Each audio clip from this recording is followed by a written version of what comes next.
Hey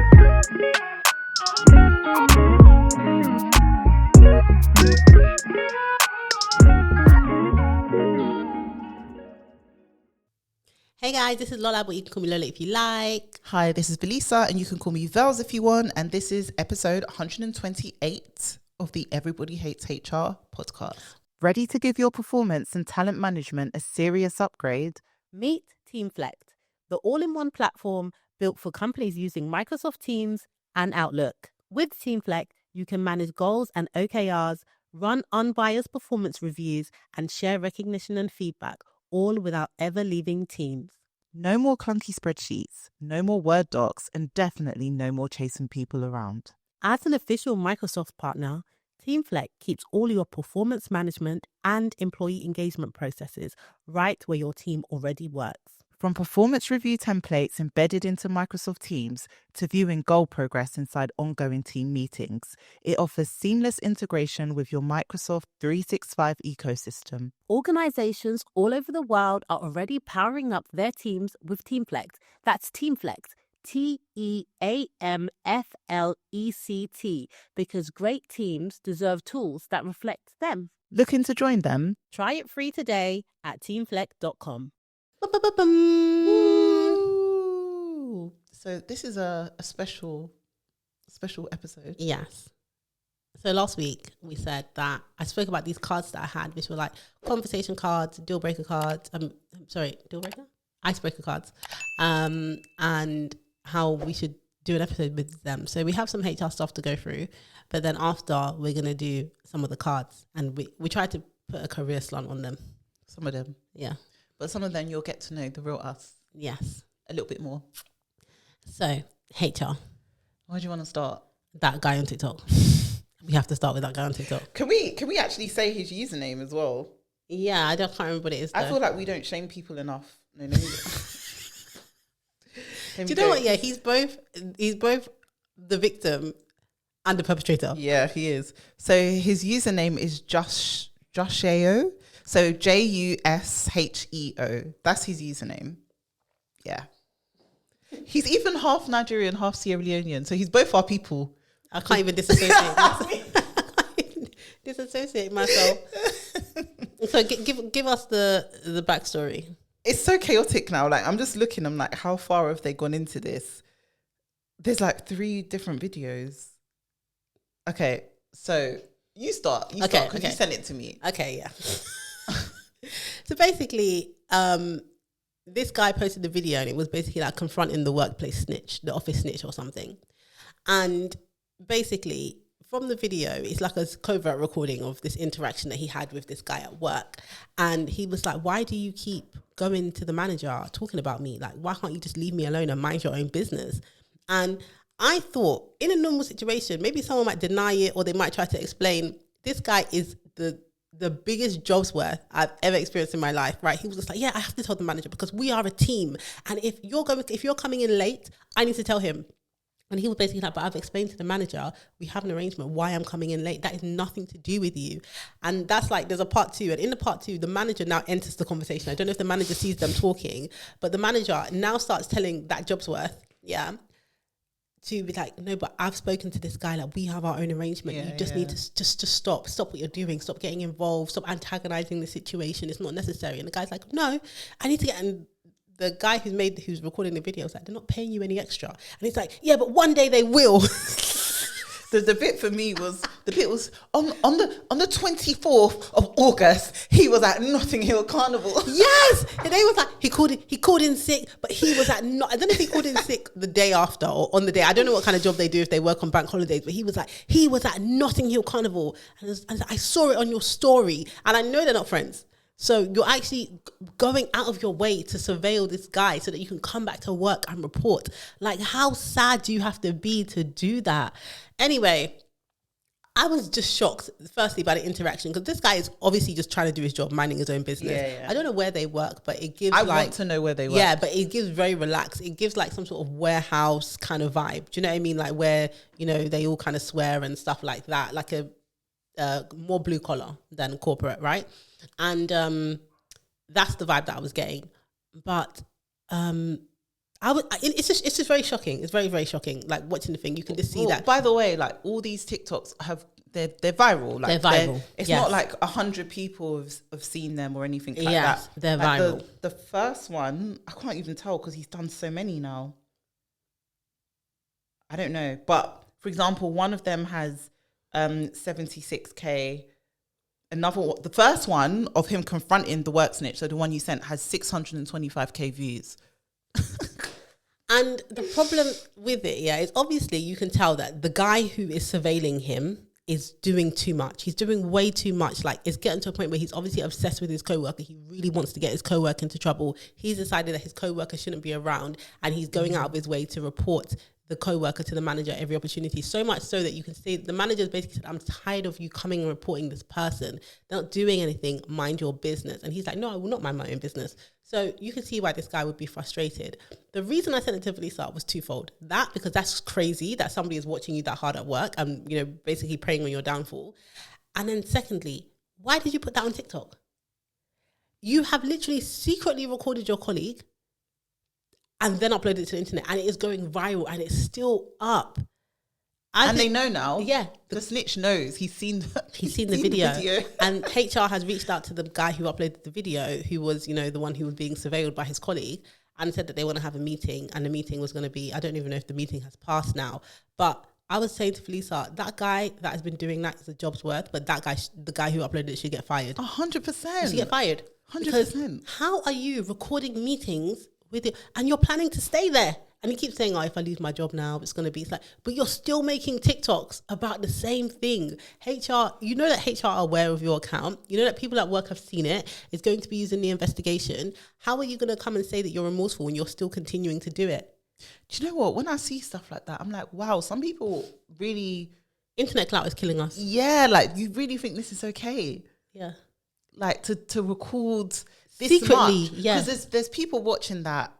Put policies to one side, like internal policies, because who knows where he works. They might not even have one about recording or whatever, because if this is happening, I don't know. That's caught by something else, man. Surely, like, everybody must know. Well, but clearly like, not. The fact that you've recorded so many times, people are recognizing that individual's voice as well. Your other colleagues will know who it is. Yeah, like it's not that person cannot be identified at all. Like you're creating a wildfire, and I just think, do you not have any professionalism? And also, none.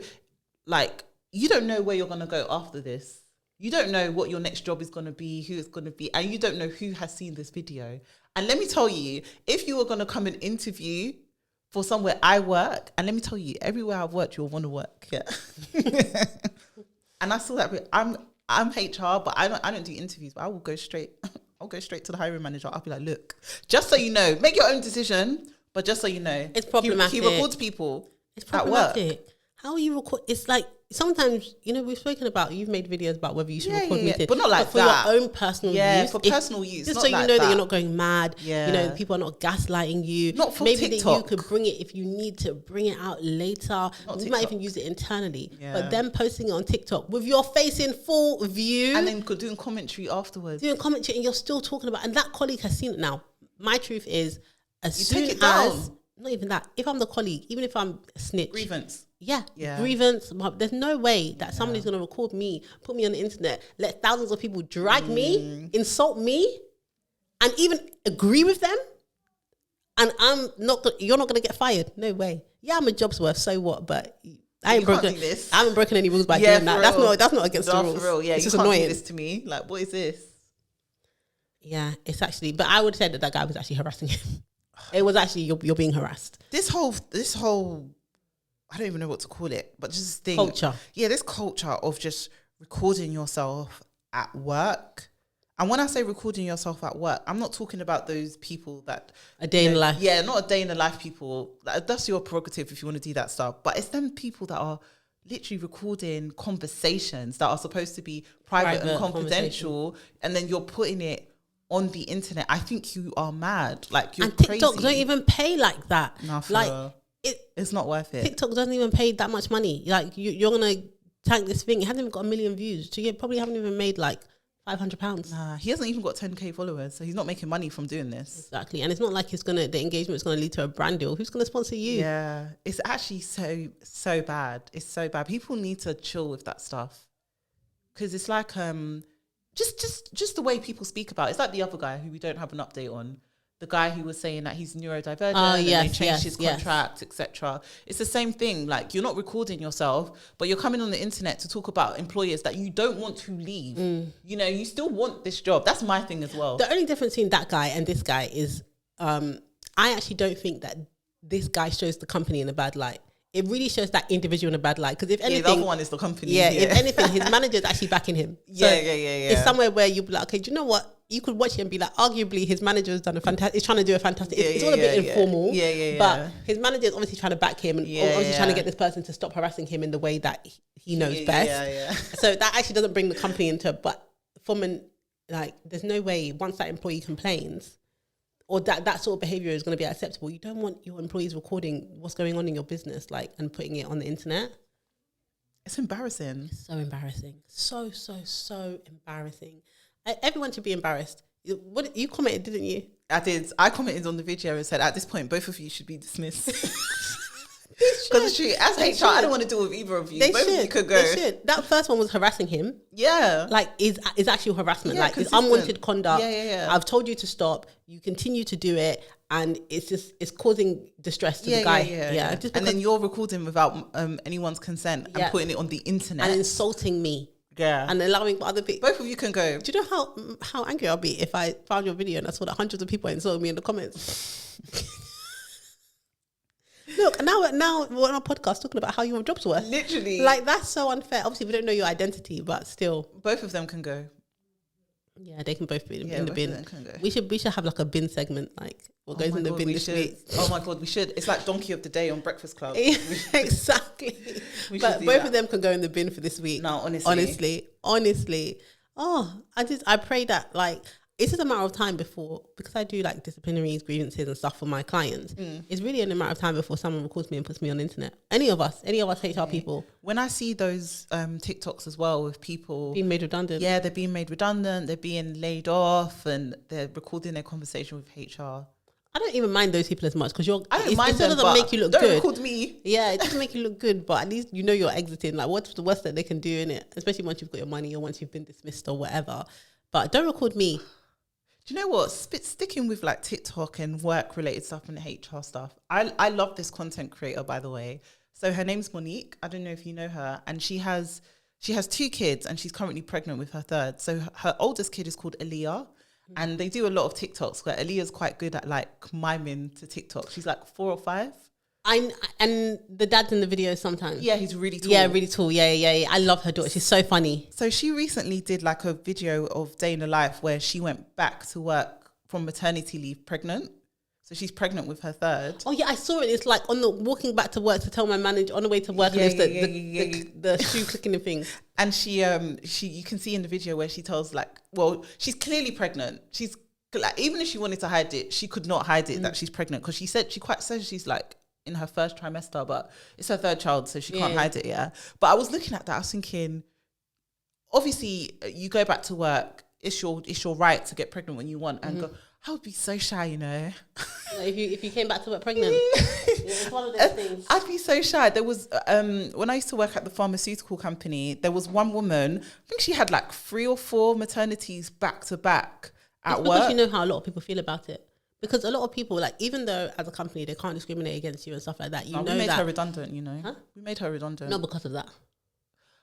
Indirectly, I think it was because of that, because she had been off for so long. Every time she came back, it was for a couple weeks, couple months, and she would go again. Mm-hmm. So she wasn't there for a significant amount of time of her next pregnancy to make impact and then go again.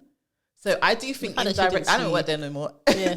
I think indirectly, I think that played a part in it, because she was group head of marketing or something. She wasn't junior. But if the role is going, then the role is going. Yeah. They just called it a different name, but whatever. Yeah. But yeah, I think it would be good to talk about that, because I was reading some of the comments and there is this stigma not stigma. It's a very real thing. Like it's a real thing, but you know, stigma like on going back to work pregnant again, and like people in the comments were like, I don't know, like I feel like I wouldn't do it, or they'll get rid of me, or like blah blah blah blah blah. But yeah, kudos to Monique. I really like her as a content creator, and the content was making me laugh of her like going back pregnant. I think in a big company, you're more likely to be like, meh. Like if you do a job that there's loads of people that do. Yeah, it's whatever. Like, it's whatever. But if you are like literally a bit, you know, sometimes when people, especially in a small company, when that person's on maternity, when you do the kid day, you say, oh yeah, we're really looking forward to you coming back. And you are waiting for that person to come back. You know, sometimes the maternity cover, don't hit the same. Yeah. Yeah, like. No, you're not gelling with them. Yeah. You do, it's just, you kind of went for someone who was okay because you knew that they were temporary. Well, somewhere I worked, it was the opposite, where we really liked the maternity cover and not the one who went on maternity. If that was me, I would feel so betrayed. We were ironically, she did get pregnant back to back, and we begged for the same person who was covering her maternity to come back. Yeah, it's the only sensible way. Yeah. But yeah, like I think in a big company, but in a small company, like there are genuine. We did a case on it. Remember that lady who was on maternity leave? She said she was coming. She told them before she came back that she was going to be pregnant, and then they made her role redundant. Yeah. And then they just stopped talking to her. Yeah. Yeah. So it is a very vulnerable position to come back to, and I guess you just have to prioritize what you want for yourself and your family. And obviously, a lot of people are getting pregnant by accident after they have their first one, or their second one. I think breastfeeding is a contraception. But it just happens for some people. So, yeah, I would be. I think it's a very scary thing to do. Even when people are pregnant the first time. During COVID, I had a girl who had joined in February. They joined my team in January, and around like mid-July, she messaged me. It must have been at 8 a.m. on like she would text me. She was like, "Oh, can we chat at some point today?" And I thought, oh my gosh, she's going to resign. And obviously, was going through all these redundancies and stuff. And I called her. I was like, "Hi, how are you?" And I thought, oh, maybe it's just gotten too much for her. And she was just like, "Oh yeah." And I was just like, "What's going on?" And she was just like, "Oh, I don't really know how to tell you." And I'm pregnant. And I was just like, "Oh, congratulations." She was just like, "Yeah?" I was like, "Yeah." And she was just, I thought he was going to resign. And she was just like, no, I like it here. Like, I want to stay and blah, blah, blah. But I know I just joined like 6 months ago. And I don't care. Yeah. Don't leave me. Come back. I think she was only like 3 months pregnant. I got you for another clear 6 months. Yeah. I got you for another clear 6 months, and then we could figure it out. But just don't leave me.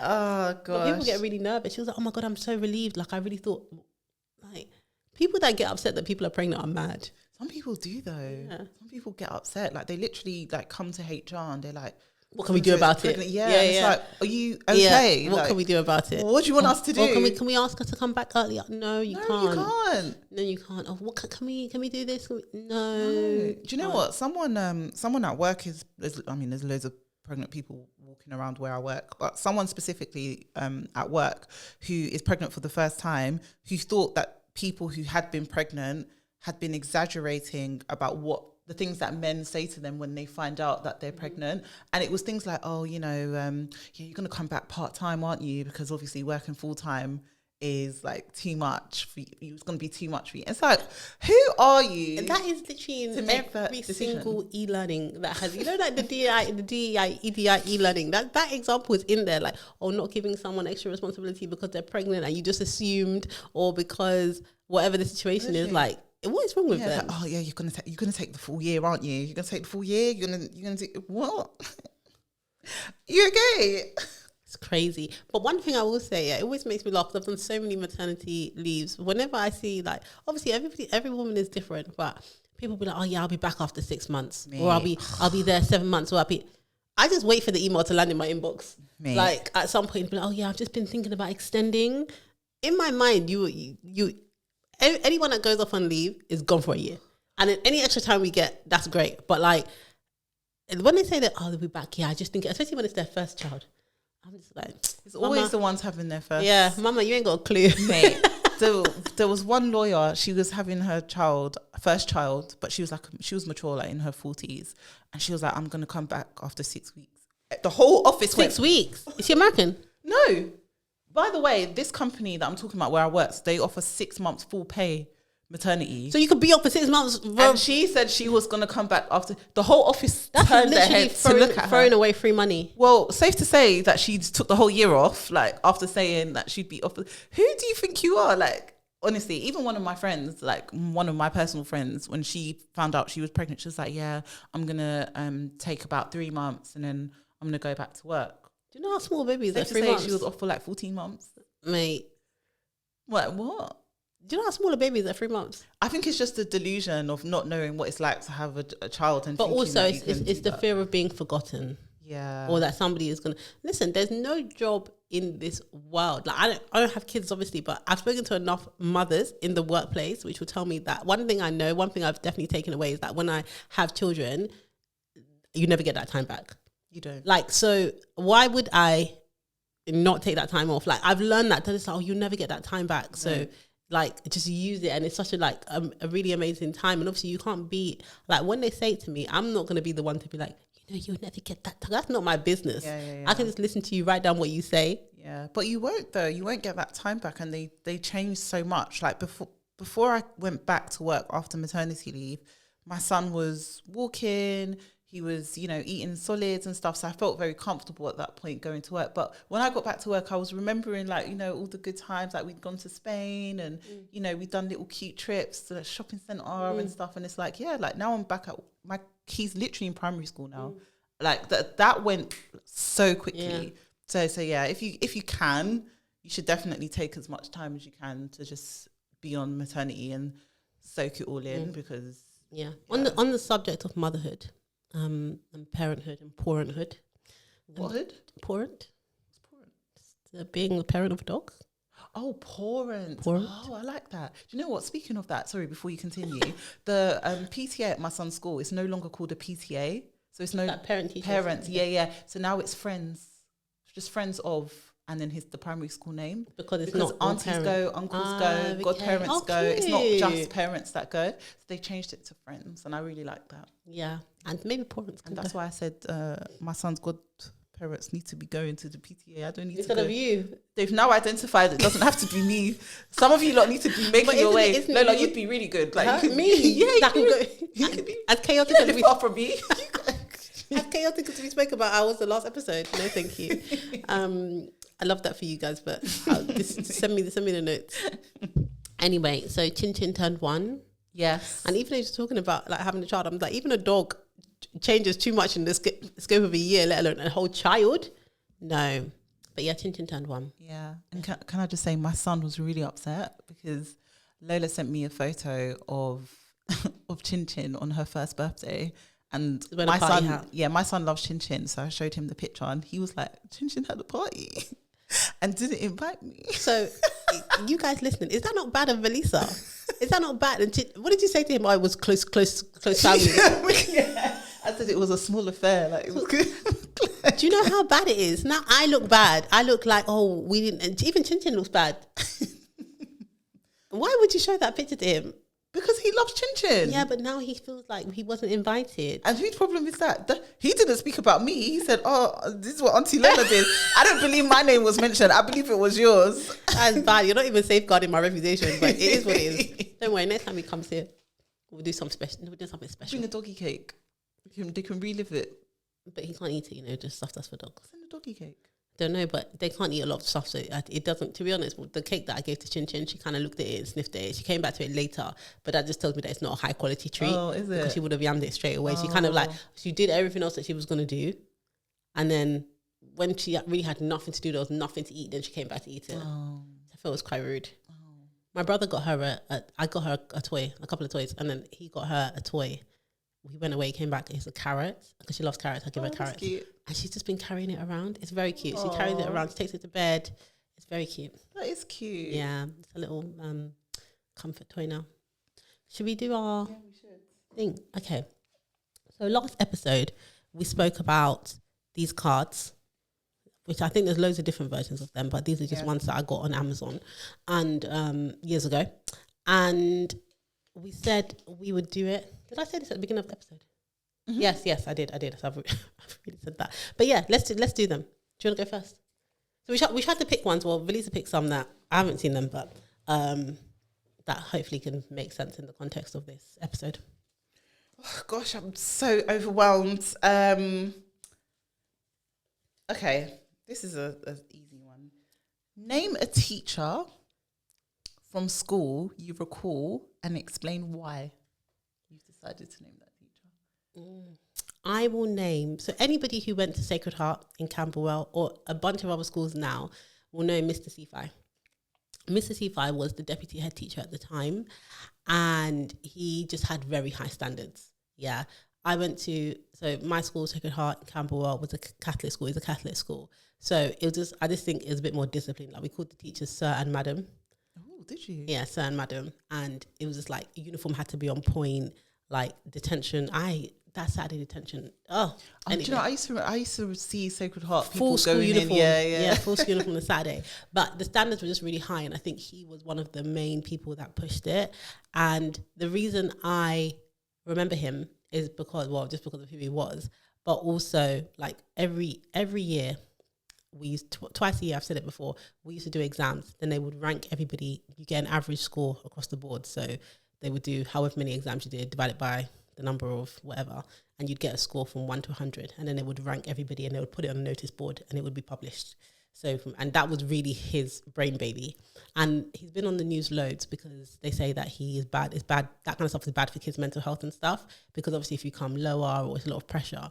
But I just feel like that kind of mentality has just shaped the way I see life. Like, not that I see life as a competition, but I always wanted to do better. I wanted to get to, I never got to the top. I made it second one year, but I never got to the top. And I just feel like that kind of thing, it just pushed me. And he was always like, I think the reality that in life you are in competition with people. I feel like he was the first person that gave me that concept that, yeah, it's great to do well, but you actually have other people that you're competing with and you need to try and compete. Yeah, compete. And I feel like that's carried with me.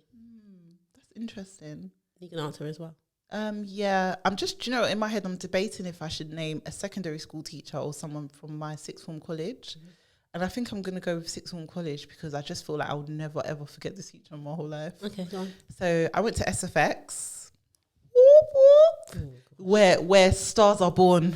Anyway. Who went there? Did Tiny Temper go there? Yes, he did. Okay, yeah. Who else went there? Me. Okay, sorry. And his name is Mr. Rice. I don't know if he's still there, but Mr. Rice was my form tutor, but he was also my media teacher for A-level. And he was just, I'd never met a teacher like this in my life. Like, he was just so real. Like, he was one of those teachers that was so honest about what would happen if you don't do well. Like, he'd be like, oh, you don't want to come to the class today? That's fine, but just know that, like, you're fucking up your life right now. He would literally say those words. He'd be like, oh, like, what was you doing? You're just out eating chips. Like, he wasn't do you know what I mean? He was one of those teachers. And I felt so embarrassed if I didn't do well in his class, because he was just he genuinely wanted you to do well. You could see the frustration and all of that stuff. And he was just one of those people that made me feel shy in terms of like not doing good. And when I didn't do good, because I got cocky in my first year of A-levels, because I did so well at GCSEs, I thought I could just coast through, not knowing that A-levels was it's not the same. Yeah. So when I got my first, he was like, do you see? Like, do you see why you have to come to lessons that you have to do? He was like, you can't fuck up, Velisa. And I'll just be like, do you know what? He's right. Like, no one, and I felt like no one else spoke to me like that. No other teacher would, do you know what I mean? They just leave you to get kicked out. You know, SFX was one of those colleges where they had something called Christmas clear out. By December, like half of you are gone. So yeah, big up Mr. Rice. He was a great teacher, man. I want to say big up Mr. Cefi, but you know what? He's done a good job. But it's not to say that I like him, just to be clear. I never liked him. I like Mr. Rice. I remember him, and I can, in hindsight, think about, okay, yeah, there was some good stuff in there, but he also would disembarrass people. Like, he put some policies into our school which were diabolical. Is it? Yeah, like, if you come with a border, they just shave your head. Is it? He's a white man, but he's Tunisian. Isn't that abuse? Listen, I don't think they could do it now, but imagine you went to go get a haircut and it's not compliant. He would take his own clippers and shave your head. No, that's crazy. That's crazy. You could never. If you came in with, like to have branded coats, they would colour in the night. If you had like, that black coat everyone had with the big night tick on the back, he would make you colour in the night tick with a black marker. Really? I thought St. Saviour's was bad, but no, that's terrible. Listen. Wow. Okay, next question. It's not making noise. Looking back at your life so far, what are 3 things that turned out good for you? That's very deep. That is a bit deep, isn't it? 3 things that have turned out good for me. Maybe, do you know what? I'm going to change it. Your career so far. Okay, thank you. I appreciate that. Knowing what I wanted to specialize in, I think was a big one, because when I first started my HR career, I don't think I even knew exactly what employee relations was. Like, I was doing disciplinaries and stuff, but I didn't know that I was doing ER. Do you get it? So I would say it turned out good in terms of being able to specialize, know what I want to specialize in, and actually doing well in it, and essentially working at some of like really notable and reputable companies and learning from the greats in ER. My salary. Period. What do you want me to say? And do you know what? Just the people that I've met along the way, like some people who have become friends, mentors, just learning from, when you just come across really smart people and you're like, wow, like I wouldn't have met you apart from my career. There's no way me and you would have crossed paths. Yeah. So just meeting really intelligent people that are able to just share some of their thought processes with me, especially legal. I love talking to legal about ER, because I just feel like we think so differently, even though I have to work with them, and just being able to have conversations and challenge them. And I've really enjoyed those 3 things. Leaving, being a tax advisor, that was good. So basically moving into HR was good for me. I think starting my own business was good for me. Turned out well. And then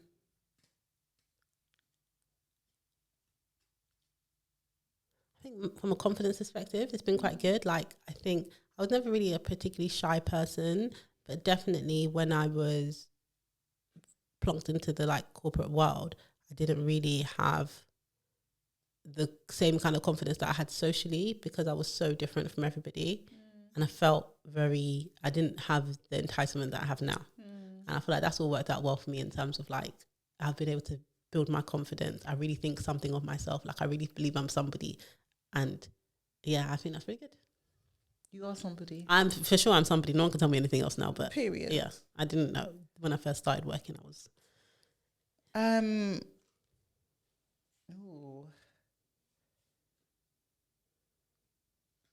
I want to do a bit of a fun one, actually. Okay.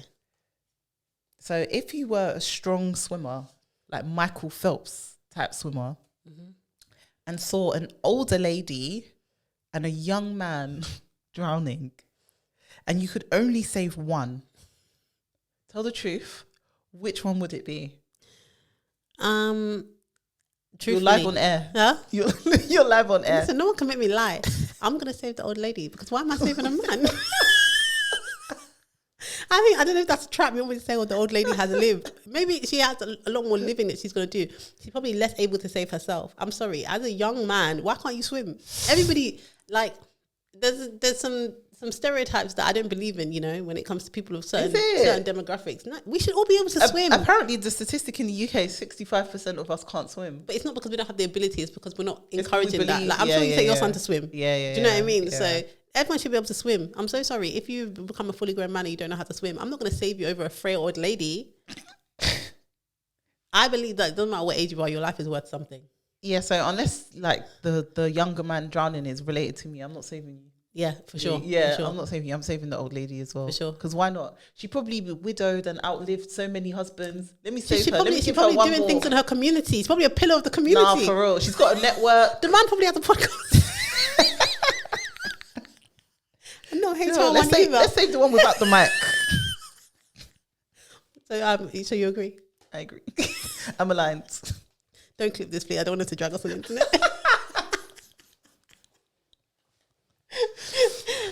Okay, hold on. Okay, hold on. Let me see. Which one do I want to go? From a career perspective, I'm going to change this a little bit. What is the luckiest thing that has ever happened to you? From a career perspective? Yeah. The luckiest. Yeah. Ooh. My first HR job, because I don't know how the hell I got that job. I didn't have no experience. I don't know, like, what. Listen, I don't know how I got that job. Genuinely, like, I had no HR experience. There's no reason why that lady should have picked me.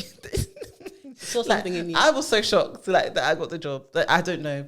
I think that was genuine, like, Luck. timing, luck. Yeah. I don't know why I got that job. Sparkle in your eyes. I think she just saw that maybe she's gonna work hard or something, because there's no reason why I should have got that job. Yeah, fair. I know what it's for me. It's very easy. Like when I think I've told the story anyway. When I was at uni, I applied for various graduate schemes, and I got to the final stage of the Deloitte one where I ended up working.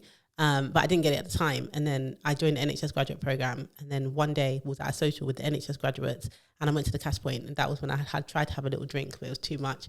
I couldn't find my money after, and there was a guy at the cash point after me. I went to him and I was like, "Do you have my money?" And he was like, "No, are you sure you don't have it?" I looked in my pockets and it was there, and we just got talking, and it turned out he was on the Deloitte graduate program for tax, and I told him that I applied, I didn't get this job, and he was like, "Why don't you just try again?"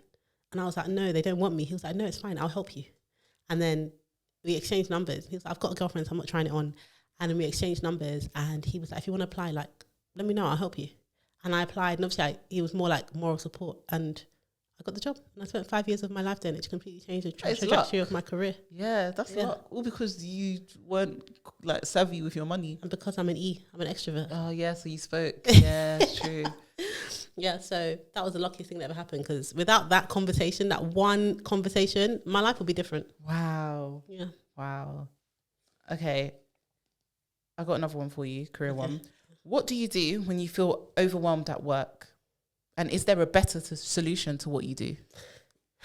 What do I do? Yeah, so obviously initially I have to cry, because why not? And there's definitely better ways to do it. What I do is I'm sometimes guilty of trying to work my way out of my overwhelm, because most of the time my overwhelm comes from the amount of work I have to do, or the amount of things, the different priorities that I have. And so what I do a lot of the time is I work harder, I work longer hours, which actually is terrible for your well-being. And I've tried, like, I'm aware of it, and I try to not do it, but I'm definitely not the finished article. So I still do that. And sometimes when I'm more, feeling sensible, I'll communicate, I'll reprioritize, and I'll ask for help. But that's what I should be doing more, rather than just taking everything on my own shoulders. Yeah. What do you do? If I'm overwhelmed, I shut down. I completely shut down. It's not good, because half the time I'm overwhelmed. If I just structured what I need to do properly, I'll be fine. But initially, when I know I have a lot to do, my initial reaction is just to shut down. I don't want to talk to anyone. I just need to figure it out, and then I'll figure it out, and I'll just get on with it, and no one will know that I was overwhelmed. What I should do is I think I should just prioritize earlier. And just look, like, not everything is urgent. Just because you're overwhelmed by how much work you have doesn't mean everything has to be done now. Can anything be pushed back? Can anything be delegated? Can anything be paused? Like, you don't have to do everything now. So honestly, I think it's just having that mindset a bit more. Should we do one more each? Yeah. It's my turn. Yeah. Okay, you go. No. It's a fun one. Oh no, it's your turn. Sorry, my bad.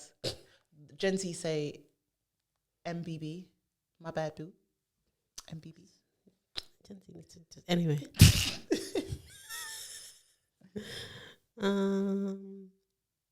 What is your greatest strength at work? And is there a corresponding weakness to this?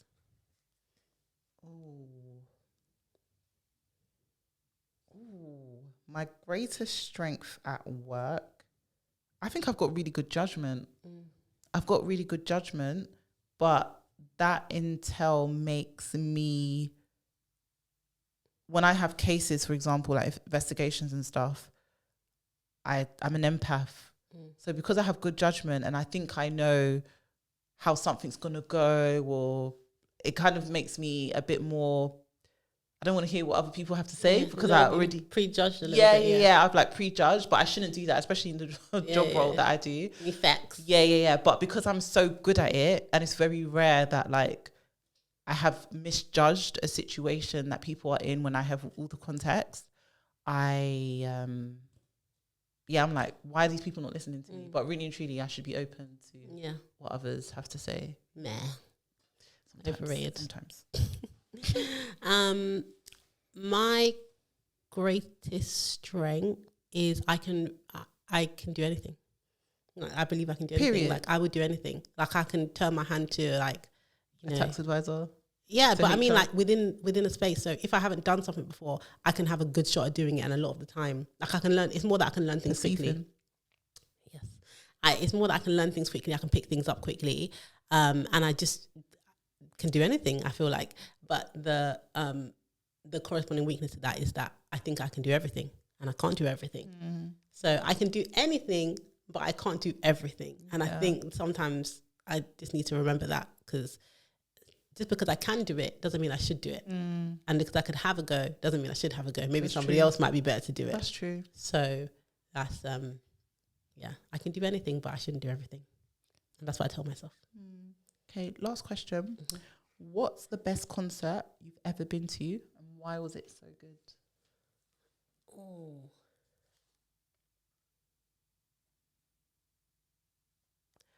I don't know if I call it. Does a festival count? Oh yeah, I think so. I think it's. I'm gonna say Love Books. No, I think it was Wireless in 2014. The one with Drake, Nicki Minaj, and that was earlier than that. I think that was 2012. You know, in Hyde Park. Yeah, I think that was 2012. 2012. That was a great Wireless. The reason is less because of the artist, but there was one in less because of the artist and everything was good, but it was like my first. It must have been 2012. My first proper like festival that I went to, and it was just. The vibes were immaculate. Just the time of my life. Like, and now when I look back at it, it's so carefree. Like, I was right at the front by the barriers, which I would never do now. It was just a great time. I was like looking at these artists that I would have never necessarily had proximity to.